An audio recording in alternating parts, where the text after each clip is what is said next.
Hello बच्चों, आप सभी का हमारे यूट्यूब चैनल एसएसआर विद्याकेंद्र पर स्वागत है। जैसे कि आज की क्लास में हम जो पढ़ने वाली है प्रश्नावली 4.1 का उदाहरण नंबर 1। ठीक है, तो 4.1 के उदाहरण नंबर 1 से जो स्टार्ट करने वाले हैं। तो 4.1 प्रश्नावली के सारे क्वेश्चन तो हम खत्म कर ही लिए। अब उदाहरण की बाकी है तो उदाहरण को भी खत्म कर लेते हैं। तो आओ देखें। तो पहला जो उदाहरण है, क्या बोल रहा है कि निम्न स्थितियों को गणितीय रूप में व्यक्त कीजिए। जिस प्रकार से हमने प्रश्नावली 4.1 का क्वेश्चन नंबर 2 किए थे ना, इसी तरीके से हमें इनको भी हल करना है, यानी कि इनके भी हमें क्या बनाने हैं, द्विघात समीकरण बनाने हैं। तो इस क्वेश्चन को पढ़ते हैं, देखिए क्या बोल रहा है। तो बोल रहा है कि जॉन और जीवंती दोनों के पास कुल मिलाकर 45 कंचे हैं। यानी कि दो लोग हैं, एक जॉन है एक जीवंती है, और दोनों के पास कुल कितने कंचे, 45 कंचे। ठीक है, अब दोनों 5-5 कंचे खो देते हैं। यानी कि जॉन भी 5 कंचे खो देता है, और जीवंती भी 5 कंचे खो जाते हैं उसके भी। अब उनके पास कंचों की संख्या का, अब जो कंचे बचे ना, वो जो कंचे बचे हैं उनका कर दो गुणा। जब गुणा कर दोगे गुणनफल कितना आएगा, 124 आएगा। ठीक है, तो हम जानना चाहेंगे कि हारम में उनके पास कितने कंचे, कितने कितने कंचे थे पहले, खोने से पहले। ठीक है, तो सिंपल सी बात है। ठीक है, आओ। तो खोने से पहले उनके पास कुल कंचे कितने थे, 45 कंचे थे। कुल कंचे कितने थे, 45। ठीक है, तो मैं क्या करता हूँ, यहाँ तो आप मान लो कि जॉन के पास कितने कंचे हैं, या आप मान लो कि जीवंती के पास कितने कंचे हैं। आप किसी के भी मान सकते हो कि जॉन के पास कितने कंचे हैं, जीवंती के। तो मैं क्या करता हूँ, जॉन के मान लेता हूँ कि जॉन के पास इतने कंचे हैं। ठीक है, तो मैंने माना माना जॉन के कंचे, ठीक है, वो है एक्स। कितने कंचे हैं, एक्स थे। तो जॉन के पास थे एक्स कंचे। तो अब जीवंती के पास फिर कितने होंगे बताओ। तो जीवंती के पास कितने होंगे, जीवंती के कंचे। तो एक बात बताओ, टोटल कंचे 45 है, जिनमें से एक्स इसके पास है, तो जीवंती के पास कितने बचे। ऐसे प्रकार से समझो, जैसे देखो टोटल तो हमारे पास, यानी कि टोटल कितने कंचे, यानी कि कुल कितने कंचे, 45। अगर आप सपोज करो जो जॉन है और ये जीवंती है, कौन है, जीवंती। ठीक है, अगर जॉन के पास सपोज करो, जॉन के पास अगर 20 कंचे होते, तो जीवंती के पास कितने बचे। तो सिंपल सी बात है, टोटल में से आप घटा दो। टोटल कितना है, 45। टोटल 45 में से जॉन ने 20 ले लिए, तो 45 में से कितने बचे जीवंती के लिए बताओ। तो आप बोलो घटा के आपको मिलेगा 25। जीवंती को कितना मिला, 25। यानी कि अगर आपको जॉन का पता है 20 है, जीवंती कैसे निकलेंगे, टोटल में से घटा दो। किसके घटाओगे, जॉन के। ऐसे ही यहाँ पे आपको पता है कि जॉन के पास इतने कंचे, तो जीवंती कैसे निकलेंगे, टोटल में से घटा दो। टोटल कितना है, 45। तो टोटल में से अगर आप दोनों के, इसमें इसमें क्या है, दोनों के, जॉन और जीवंती के, तो दोनों के में से अगर आप जॉन के घटा दोगे, तो किसके बचेंगे, जीवंती के बचेंगे। सिंपल। तो जॉन के कंचे अगर एक्स हैं, तो जीवंती के कंचे कितने हो जाएंगे, 45 माइनस के एक्स हो जाएंगे। ठीक है, अब यहाँ पे समझो, अब दोनों 5-5 कंचे खो देते हैं। यानी कि जो जॉन है उसके पास कितने एक्स कंचे हैं, और जीवंती के पास कितने हैं, 45 माइनस के एक्स है, इतने कंचे। ठीक है, अब यहाँ पे अगर बात करें, दोनों 5-5 कंचे खो देते हैं। इसके पास जो एक्स कंचे थे, इसने कितने कंचे खो दिए। देखो ऐसा सपोज करो, जॉन के पास 20 कंचे हैं, अगर ये 5 कंचे खो देगा तो इसका मतलब कम हो जाएंगे। कितने कम हो गए, 20 में से कितने कम हो गए, 5, यानी कि 15 बचे। इसी प्रकार से जीवंती भी 5 खो रही है, यानी कि अब 5 खो जाएगी, तो 25 में से 5 कमी तो होंगे, कितने बचे, 20 बचे। इसी प्रकार इसके पास x कंचे हैं, तो 5 खोएगी, तो इसमें से 5 ही तो कम होंगे ना, तो इतने बचे इसके पास। इसी प्रकार से जीवंती के पास कितने हैं, इतने हैं। अब इतने में से इसके 5 खो गए, तो 5 कमी तो होंगे ना, ये बचे। यही सब होते हैं ना, बच्चे के नहीं बच्चे बताओ, समझ रहे हो कि नहीं बच रहे हो।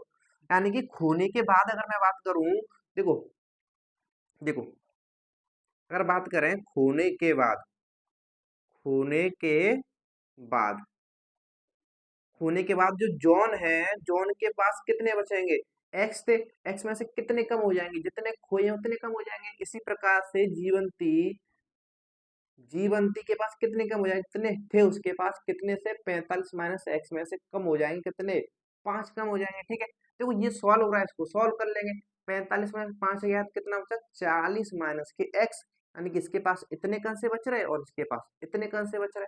ठीक है, अगर बात करें यहाँ पे, तो ये तुम्हारी पहली शर्त थी। कौन सी शर्त थी, पहली। अगर बात करें अब दूसरी शर्त की, तो इसने बोला है कि अब उनके पास कंचों की संख्या का गुणनफल कितना है, 124 है। यानी कि अब जो कंचे बचे हैं, कितने बचे हैं जो उनके पास, x-5, और जो जीवंती है उसके पास कितने बचे हैं, 40-x। तो ये कंचे इनके पास बच रहे, तो इनका जो गुणनफल है वो कितना है, 124 है। ये उसने बोला है, बस आपको ये हल करना है। अगर ये हल कर लिया इस सवाल में कुछ भी नहीं है, तो इसको हल कर लेते हैं। ठीक है, मैं इधर को हल कर देता हूँ। देखो यहाँ पे, हाँ, तो वो क्या दे रखा है, x-5 में गुणा करना है किससे, 40-x से, और बराबर में कितना आना है, 124। गुणनफल कितना है, 124 है। बस हल कर लो, गुणा करो, x का इसमें करोगे 40 में तो कितना हो जाएगा, ये x का 40 में गुणा करोगे तो हो जाएगा 40x। अब x का x में करोगे तो माइनस के एक्स स्क्वायर हो जाएगा। अब 5 का 40 में करोगे तो माइनस के 0 पंचों के 20। अब -5 का -x में करोगे तो प्लस के 5x, और बराबर में कितना है, 124।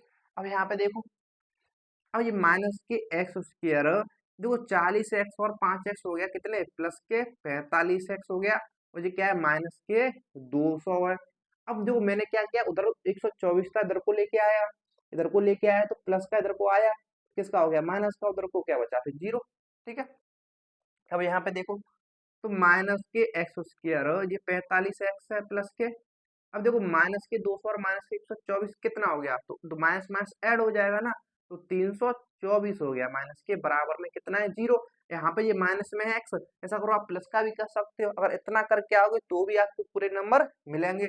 अगर यहाँ पे करोगे तो माइनस कॉमन ले लो, तो माइनस कॉमन लो तो ये तो प्लस का हो गया, और ये माइनस का हो जाएगा, और ये माइनस का प्लस का हो जाएगा, बस चिन्ह बदल जाएंगे अंदर के। ठीक है, अब देखो माइनस को उधर बढ़ा दो, भाग में जाएगा तो माइनस की हो या प्लस की हो, हमेशा वो जीरो जो है, जीरो के भाग में कुछ भी चली जाए वो जीरो ही रहेगा। ठीक है, तो यहाँ पे जो आएगा एक्स स्क्वायर माइनस के 45x प्लस के 324 बराबर के 0।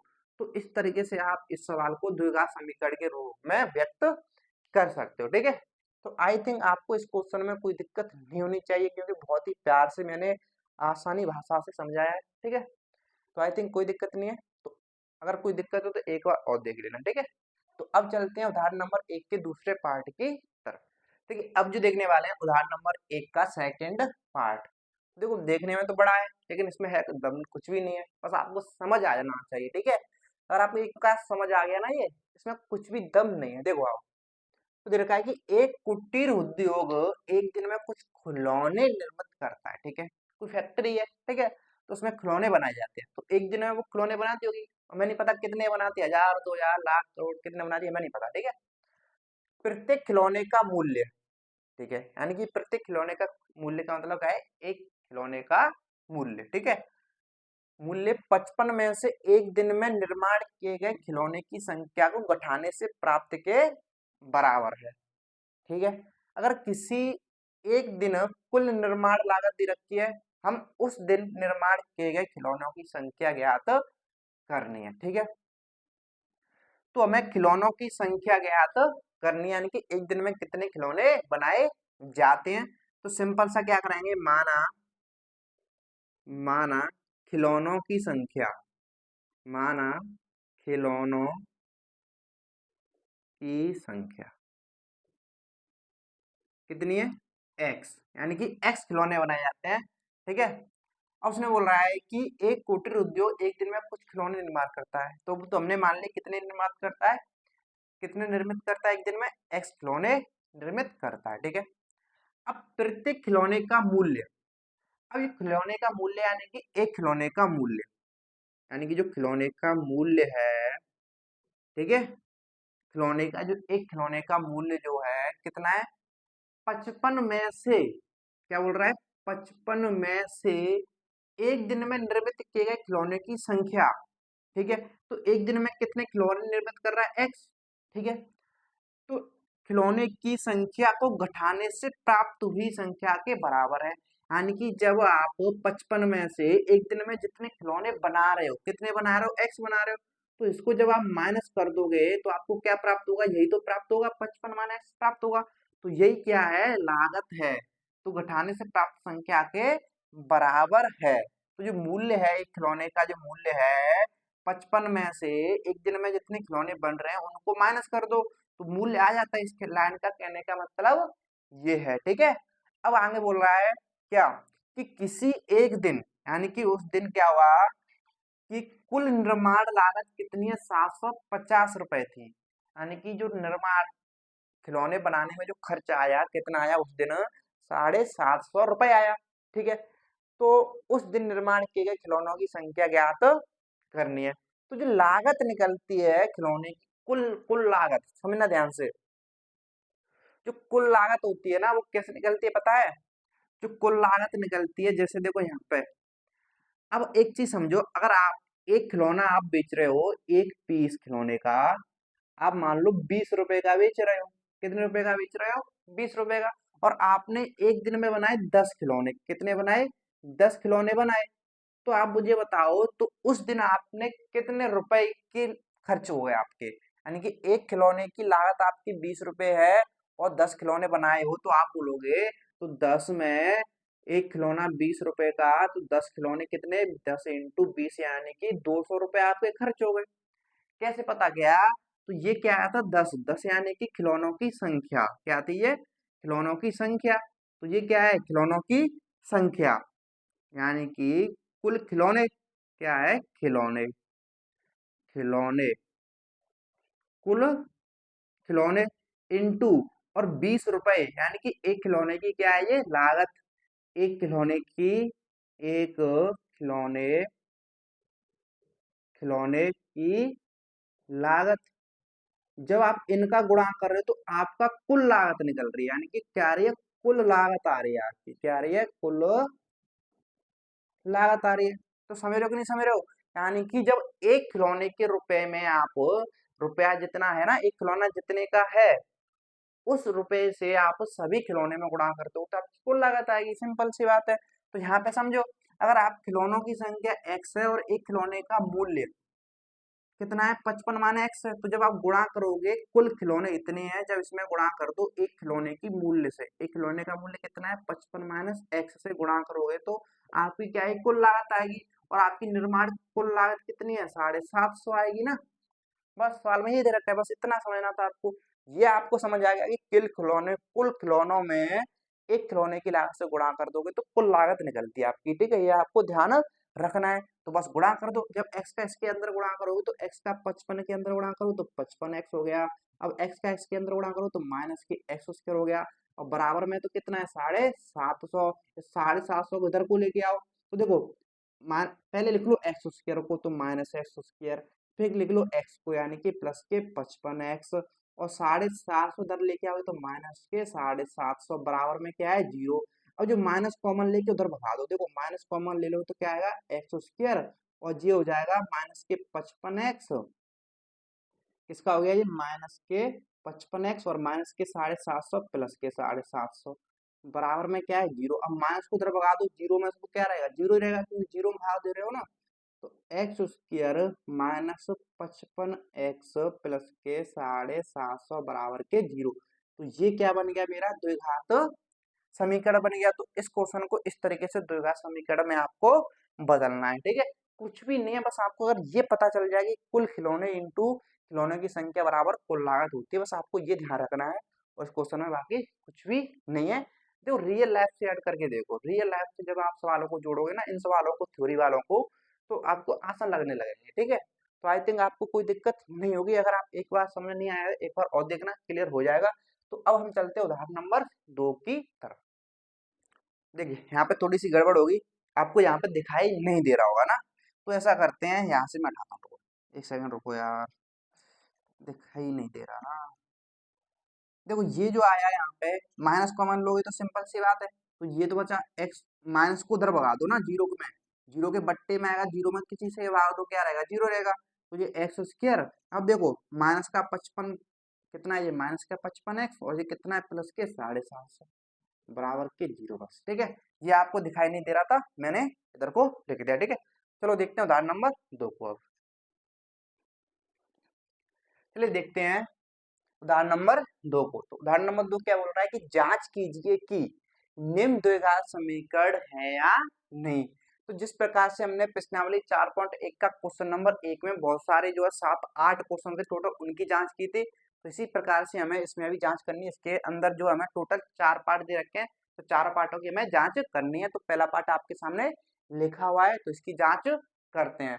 तो जांच करने के लिए सिंपल सी बात है, अगर कोई भी अगर जांच कर रहे हो तो जो मानक रूप है हमारा द्विघात समीकरण का, यानी कि ax² प्लस bx प्लस के c बराबर 0, बस इस रूप में आपको लाना है। इस रूप में आ गया तो आसानी से यानी कि ये द्विघात समीकरण है। ठीक है, आओ देखो। तो अगर पहला जो हमें दे रखा है इसको सॉल्व करेंगे पहले, तो हमें सॉल्व करेंगे तो देखो यहाँ पे बन रहा है क्या, x माइनस 2 का होल स्क्वायर है, यानी कि a माइनस बी का होल स्क्वायर। तो आपको एक सूत्र पता होना चाहिए, क्या, a माइनस बी का होल स्क्वायर। छोटी क्लास में आपने ये पढ़ा है खूब। तो a माइनस बी का जो होल स्क्वायर होता है, मैं साइड में लिख देता हूँ। तो a माइनस बी का जो होल स्क्वायर होता है, क्या होता है, a square plus b square minus के 2ab, ये होता है। आपने छोटी क्लास में पढ़ा है। या इसको इसको खोलो यहाँ पे, इसको खोलोगे तो क्या आएगा, एक्स स्क्वायर, ठीक है, बी स्क्वायर प्लस बी कितना है 2 का स्क्वायर माइनस 2ab, यही तो होगा। अब प्लस में कितना है 1 और बराबर में कितना है 2x माइनस के 3।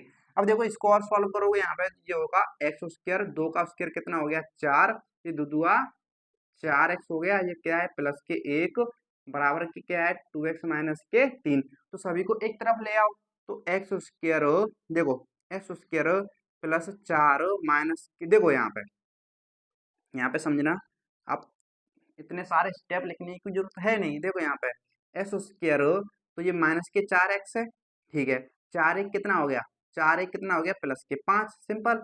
इतना करो और उधर से उनको इधर ले आओ, उधर से इधर ले आओ, उधर से इधर आएंगे तो 2x प्लस का इधर आगे माइनस के 2x हो जाएगा, और माइनस के 3 इधर आएंगे प्लस का 3 हो जाएगा, और बराबर में क्या बचा, 0 बचा। अब यहाँ पे देखो एक्स स्क्वायर, अब माइनस के 4x और माइनस के 2x हो गया माइनस के 6x हो गया। अब देखो प्लस के 5 और प्लस के 3 हो गया प्लस के 8 हो गया बराबर के 0। अब देखो इस रूप में आ गया कि नहीं आ गया, आ गया ना। ठीक है, तो बस इस तरीके से हमने इसको लिख दिया किसमें, द्विघात समीकरण के रूप में।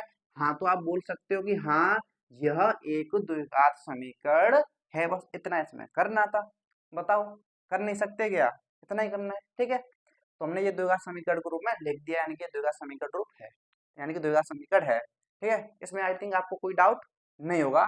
तो अब चलते हैं उदाहरण नंबर 2 के सेकंड पार्ट की तरफ। ठीक है, अब आपके समझो उदाहरण नंबर 2 का सेकंड पार्ट दे रखा है, तो इसको भी हमें पहले क्या करना पड़ेगा, सॉल्व करना पड़ेगा। देखो सॉल्व करेंगे तो सिंपल सी बात है, तो यहाँ पे जो है कोष्टक उठाओगे तो इनका क्या होगा, गुणा, इसका भीतर हो जाएगा गुणा, गुणा करो, x का x में गुणा होगा तो एक्स स्क्वायर हो गया। अब x का 1 में गुणा करोगे तो प्लस के x हो गया, और ये क्या है प्लस के 8 है, बराबर। देखो ये तो पूरा एक कोष्टक, ये पूरा कोष्टक, यहाँ तो इन दोनों कोष्टक को गुणा कर लो। यहाँ पे एक चीज दिखाई दे रही है, वो एक चीज क्या दिख रही है, देखो यहाँ पे a प्लस बी, यहाँ पे a माइनस बी। तो आपने एक सूत्र पढ़ा होगा, यानी कि a प्लस बी और a माइनस बी जो होता है क्या होता है, a square minus b square होता है। पढ़ा है कि नहीं पढ़ा है? अगर आपने ये नहीं पढ़ा है तो सिंपल से आप इनका गुणा भी कर सकते हो। अगर यहाँ तो आप चाहो तो ये लगा दो ना, अगर आपको ये नहीं पता है तो मैं आपको गुणा करके ही बता देता हूँ। ठीक है, ताकि आप, कुछ बच्चे नहीं पता हो तो उनको दिक्कत ना हो। तो गुणा करते हैं तो इसका पहले में पहले क्या करेंगे, ठीक है, तो पहले का पहले में करोगे तो एक्स स्क्वायर हो जाएगा, फिर पहले का दूसरे में करेंगे तो क्या हो जाएगा, प्लस और माइनस का माइनस के 2x हो जाएगा। अब दूसरे का पहले में करेंगे तो 2x कितना हो गया, ये प्लस के 2x हो गया, और दूसरे का दूसरे में करेंगे तो 2 4 किसके माइनस के हो गया। ठीक है, इतना सा आता है। अब यहाँ पे देखो, तो सभी को एक तरफ ले आएंगे। पहले यहाँ पे एक चीज और देखो, सॉल्व हो रहा है तो ऐसा करो, देखो यहाँ पे एक्स स्क्वायर, ये प्लस के एक्स प्लस के 8 बराबर में, देखो यहाँ पे एक्स स्क्वायर 2x, ठीक है, सेम सेम अलग अलग चिन्ह के कैंसिल हो गए कि नहीं हो गए, बच्चा कितना माइनस के 4 बच्चा। बस एक स्टेप ये बढ़ा है, अगर आप ये लगाते तो डार्ट ये आ जाता आपका। ठीक है, कोई दिक्कत वाली बात नहीं, कैसे भी आप कर सकते हो। तो अब सभी को इधर ले आओ, एक्स स्क्वायर प्लस के एक्स प्लस के 8, इनको इधर को लेके आओ तो एक्स स्क्वायर माइनस के एक्स स्क्वायर हो जाएगा, माइनस के 4 प्लस के 4 हो जाएगा, बराबर में 0। अब देखो इधर को साइड देखो तो जो same same x square same same अलग अलग चिन्ह कैंसिल हो गए, कट गए नहीं कट गए बताओ। अब यहाँ पे देखो एक्स तो एक्स बच रहा है, और 8 4 कितना बच रहा है 12, बराबर में 0। क्या एक द्विघात समीकरण है भाई, इसकी तो घात 2 ही नहीं है, घात कितनी है? एक है। जब घात एक होती है तो वो क्या होता है? रेखिक समीकरण होता है। इसका मतलब ये द्विघात समीकरण नहीं है। तो सिंपल सा आप बोलोगे कि ये द्विघात समीकरण नहीं है। कौन सा समीकरण है? रेखिक समीकरण है। ठीक है, क्लियर है कि नहीं क्लियर है? इस तरीके से हमें इनको सॉल्व करना होता है। और ये क्लियर है तो अब चलते हैं उदाहरण नंबर 2 के तीसरे पार्ट की तरफ। देखिए अब जो है आपके सामने तीसरा पार्ट दे रखा है। तो अगर इसकी बात करें तो सिंपल सा इसके भी हमें क्या करना पड़ेगा? सॉल्व करना पड़ेगा। तो आओ करते हैं। देखो तो सबसे पहले कोष्टक के अंदर x का गुणा करेंगे, यानी कि इसको हल करेंगे। कोष्टक हटेगा तो x का अंदर गुणा हो जाएगा ना। तो x का अंदर गुणा करो तो क्या हो जाएगा? ये 2x स्क्वायर हो जाएगा। जब x का इसके अंदर गुणा करो 3 के तो क्या हो जाएगा? 3x हो जाएगा। अब बराबर में क्या है? एक्स स्क्वायर प्लस के 1 है। तो इन सभी को इधर को लेके आओ। तो क्या है? 2x² प्लस के 3x। अब ये इधर को आएंगे तो माइनस के एक्स स्क्वायर हो जाएगा, प्लस के 1 आएगा तो माइनस के 1 हो जाएगा। बराबर में क्या बचा? 0 बचा। अब देखो यहाँ पे 2x² में से माइनस एक्स गया तो क्या बचा? प्लस के x² बचाना है। प्लस के 1x² बचा। अभी क्या है? प्लस के 3x है और वो क्या है? माइनस के 1 बराबर में 0। यानी कि देखो ये उस रूप में आ गया। यानी कि द्विघात समीकरण घात कितनी है? 2 है, यानी कि द्विघात समीकरण है। तो सिंपल सा आप बोलोगे कि हाँ यह एक द्विघात समीकरण है। बताओ क्या आता है इसमें? कुछ भी नहीं। मिनट का सवाल है। ठीक है, तो अब चलते हैं इसके उदाहरण नंबर 2 के आखिरी पार्ट की तरफ। देखिए अब जो देखने वाले हैं उदाहरण नंबर 2 का चौथा और आखिरी पार्ट। तो जब इसको हम सॉल्व कर रहे हैं तो आप देख सकते हो क्या? तो ये क्या है? x+2 का होल क्यूब है। क्या है? Whole cube. तो x+q का होल क्यूब का मतलब क्या है? आपने एक सूत्र पढ़ा होगा, a+b का होल क्यूब। आपने क्या पढ़ा होगा? a+b का होल क्यूब पढ़ा है। तो वो क्या होता है? a cube plus b cube plus 3ab कोष्टक में a प्लस के b। तो आपने ये फॉर्मूला पढ़ा है, बस ये लगेगा यहाँ पे। जब इसको लगाओगे, इसको खोल दो उसकी तरह। तो खोलो यहाँ पे तो क्या होगा? X cube plus b cube, b कितना है? 2 का क्यूब प्लस 3ab, ए कितना है? x और b कितना है? 2। 3ab प्लस, ठीक है, प्लस नहीं गुणा में कोष्टक में इंटू कोष्टक में क्या है? a plus b. यहाँ पे क्या है? पूरा कोष्टक आ जाएगा x प्लस के 2। ठीक है, अब बराबर में तो क्या है? वही है। इसको तो हल कर ही नहीं सकते, इसमें तो कुछ हल हो ही नहीं रहा है ना, तो हल नहीं करेंगे। ठीक है, यहाँ पे देखो अब यहाँ पे है, इसको हल कर लो। तो एक्स क्यूब प्लस 2 का क्यूब कितना होगा? 8।